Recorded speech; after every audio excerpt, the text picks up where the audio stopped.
Kadiri rural మండలం కుమ్మరవాండపల్లిలో ఒక దురదృష్ట సంఘటన జరిగి మొదటగా గ్యాస్ లీక్ అయ్యి పొగలు రావడంతో ఆ ఇంట్లో వాళ్ళు బయటికి రావడం, అలాగే పొగలు వస్తున్నాయని చెప్పేసి బయట ఉండే జనాలు ఆర్పడానికని ప్రయత్నం చేయడం, అప్పుడు అక్కడ పక్కనే ఉన్నటువంటి జిలటిన్ స్టిక్స్, ఎందుకంటే వాళ్ళు రాళ్ళు కొట్టేవాళ్ళు, జిలటిన్ స్టిక్స్ పేలి అక్కడ దాదాపు 4 చనిపోవడం, ఒక వ్యక్తికి బలంగా గాయాలు తగ్గడం, మిగతా 24 మందికి గాయాలు తగ్గడం చాలా దురదృష్ట సంఘటన అని చెప్పి తెలియజేసుకుంటున్నాం.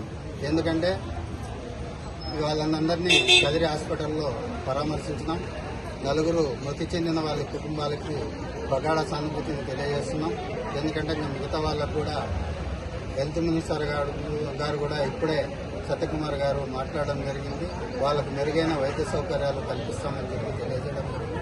అలాగే ప్రభుత్వం తరఫున కూడా సాధ్యమైనంత వరకు వాళ్ళకు ఆదుకునేదానికి ప్రయత్నం చేయడం జరుగుతుంది. కాబట్టి ఈ సంఘటన ఏదైతే ఉందో దాని మీద సమగ్ర దర్యాప్తు జరిగి విచారణ జరిపి దానికి కారణమైన వాళ్ళకు బాధ్యులకు కఠినంగా శిక్షించాలని చెప్పేసి